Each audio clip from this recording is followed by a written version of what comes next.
मित्रों, जैसा कि हम सभी जानते हैं, इस दुनिया में अगर कोई बात अटल है तो वह है हमारी मृत्यु। अर्थात इस धरा पर जिसने भी जन्म लिया है उसे एक ना एक दिन मरना ही है। लेकिन सबसे बड़ी हैरानी की बात ये है कि मनुष्य जैसा प्राणी इसे जानते हुए भी इस सत्य से भागता है। इसका कारण है मृत्यु के रहस्य के बारे में ना पता होना, जिसका वर्णन हिंदू धर्म के 18 पुराणों में से एक गरुड़ पुराण में विस्तार से किया गया है। आज की इस वीडियो में हम आपको बताएंगे कि गरुड़ पुराण के अनुसार हिंदू धर्म में मृतक के शरीर को जलाया क्यों जाता है, और साथ ही ये भी बताएंगे कि किस कर्म के कारण मृत आत्मा को किस योनि में जन्म लेना पड़ता है। तो चलिए, समय है मृत्यु के रहस्यों से पर्दा उठाने का। तो चलिए शुरू करते हैं अपना ये सफर।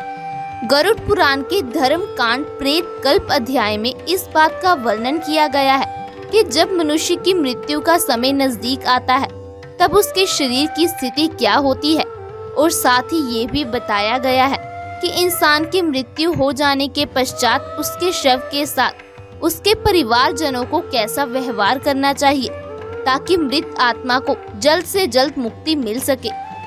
गरुड़ पुराण के प्रकल्प अध्याय में पक्षीराज गरुड़ के पूछने पर भगवान श्री कृष्ण कहते हैं कि हे गरुड़राज, जब मनुष्य अपने इस जन्म में कर्म करता हुआ मरणासन अवस्था में पहुंचता है तब उसके शरीर में कई रोग उत्पन्न होते हैं। मरणासन मनुष्य अचानक सर्प की भांति मौत की जकड़न में बंधता चला जाता है, परंतु फिर भी जीने की मन में इच्छा लेकर दुखदायी जीवन को व्यतीत करता रहता है, और फिर अंतिम क्षणों में उसे एक अलौकिक चेतना आती है जिसमें मरणासन मनुष्य को सभी लोग एक जैसे ही दिखाई देते हैं।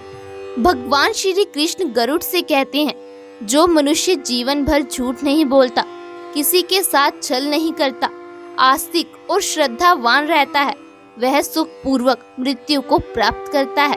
वहीं जो मनुष्य मोह और अज्ञान का उपदेश देता है वह मृत्यु के समय महाअंधकार में फंस जाता है। जो झूठी गवाही देता है या फिर किसी के साथ विश्वासघात करता है और वेद निंदक है, वह मूर्छा रूपी मृत्यु को प्राप्त करता है। उनको ले जाने के लिए लाठी एवं मुद्दत से युक्त भयभीत करने वाले यमदूत आते हैं। इसी भयंकर परिस्थिति को देखकर प्राणी के शरीर में भयवश कंपन होने लगता है। उस समय वह अपनी रक्षा के लिए अनुवृत्त माता पिता और पुत्र को याद कर करु क्रंदन करता है। प्रयास करने पर भी ऐसे जीव के कंठ से एक शब्द भी स्पष्ट नहीं निकलता। भयवश प्राणी की आंखें नाचने लगती हैं, उसकी सांसें बढ़ जाती हैं और मुंह सूखने लगता है। इसके बाद वह शरीर का परित्याग करता है। इसके बाद यमलोक पहुंचने पर जीवात्मा जब यमलोक को देखकर भयभीत होती है तब यमराज के आदेश से जीवात्मा को पुनः एक बार उसी स्थान पर यमदूतों द्वारा ले जाया जाता है जहां उसका मृत शरीर रखा हुआ होता है। ऐसे में जीवात्मा वापस आने पर दोबारा अपने शरीर में प्रवेश करने की कोशिश करता है, परंतु यमदूतों द्वारा पाश में बंधे होने के कारण वह अपने शरीर में प्रवेश नहीं कर पाता। ऐसे में उस जीवात्मा को भूख एवं प्यास सताने लगती है। उससे जब ये कष्ट सहन नहीं होता वह जोर जोर से रोने लगता है, परंतु उसके रोने की आवाज किसी को सुनाई नहीं देती। उधर जब किसी मनुष्य की मृत्यु हो जाती है तो दोस्तों, आपने भी देखा होगा कि परिवार के लोगों द्वारा मृतक के शरीर को घर के आंगन में गोबर से लिपे हुए स्थान पर कुश और तिल रखकर उस पर लेटा दिया जाता है। गरुड़ पुराण में भगवान कृष्ण ने इस बारे में विस्तार से बताया है कि ऐसा करने से मृत आत्मा पर इसका क्या प्रभाव पड़ता है। भगवान श्री कृष्ण कहते हैं कि जब भी किसी मनुष्य की मृत्यु हो जाए उसे घर के आंगन में गोबर से लीपकर उसके ऊपर तिल और कुश बिछाना चाहिए। उसके बाद ही स्थान पर मृत शरीर को लेटाना चाहिए, क्योंकि ऐसा करने से मृत प्राणी अपने समस्त पापों को जलाकर मुक्त हो जाता है। शव के नीचे बिछाए गए कुश मृत आत्मा को स्वर्ग ले जाते हैं। कृष्ण कहते हैं कि तिल मेरे पसीने से उत्पन्न हुआ है, अतः तिल बहुत ही पवित्र है। तिल का प्रयोग करने पर असुर, दानव और दैत्य भाग जाते हैं। कुश मेरे शरीर के रोमों से उत्पन्न हुआ है। कुश के मूल भाग में ब्रह्मा, मध्य भाग में विष्णु और अग्रभाग में शिव निवास करते हैं। यह पदार्थ मृत आत्मा को दुर्गति से उभार लेता है। अगर मृत शरीर को बिना गोबर से लिपी हुई भूमि या फिर बिना गोबर के लेटा दिया जाए तो मृत शरीर में यक्ष, पिशाच एवं राक्षस कोटि के क्रूर कर्मी दुष्ट प्रविष्ट हो जाते हैं। मृत शरीर को कुशासन पर लेटाने के बाद उसके मुख में पंचरत्न डालना आवश्यक है, क्योंकि स्वर्ग या फिर पंचरत्न सभी पापों को जलाकर आत्मा को मुक्ति की ओर ले जाता है।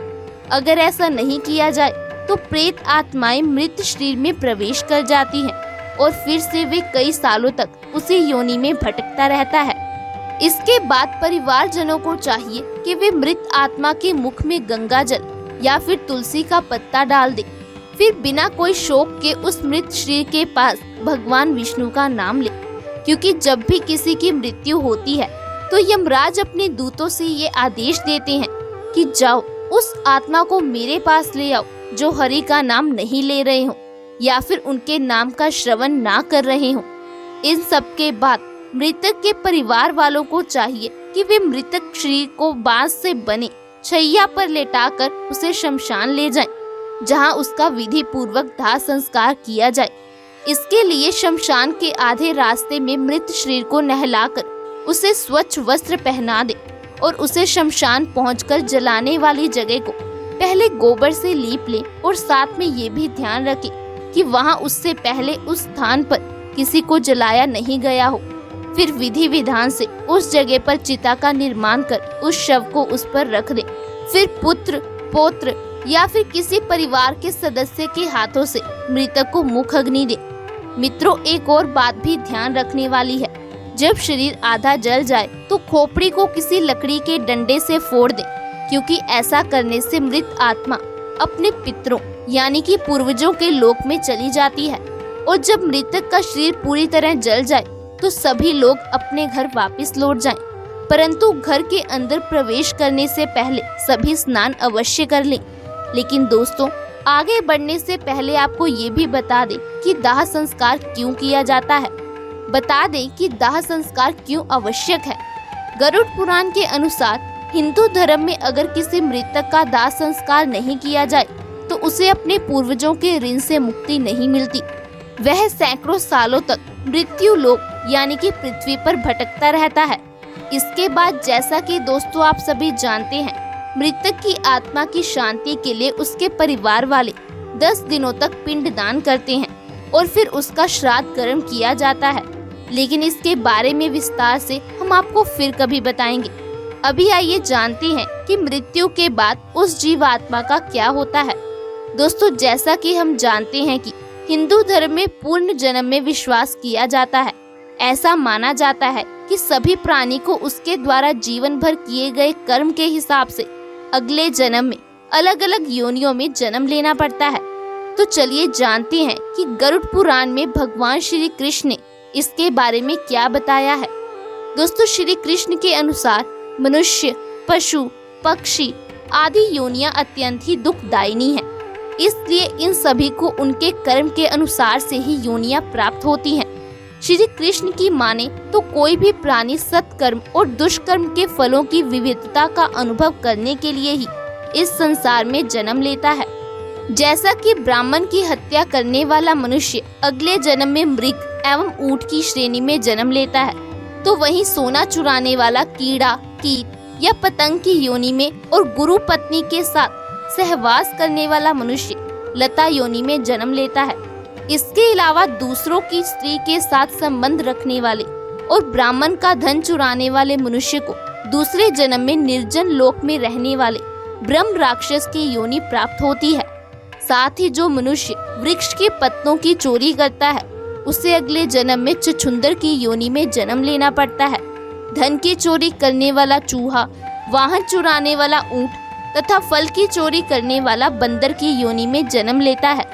जो मनुष्य पति परायण अपनी पत्नी का त्याग करता है वह दूसरे जन्म में दुर्भाग्यशाली होता है। मित्र की हत्या करने वाला उल्लू की योनि में जन्म लेता है। जल की चोरी करने पर मछली बनता है और ब्राह्मण को दान में बासी रोटी देने वाला कुबड़े की योनि को प्राप्त होता है। मित्रों, इसके अलावा झूठी निंदा करने वाला कछुए की योनि में जन्म लेता है। अंत में भगवान श्री कृष्ण कहते हैं कि उनके ये सब कहने का तात्पर्य यह है कि जिस प्रकार इस संसार में नाना भांति के द्रव्य विद्यमान हैं, उसी प्रकार जीव जंतुओं की भी विभिन्न प्रजातियां हैं।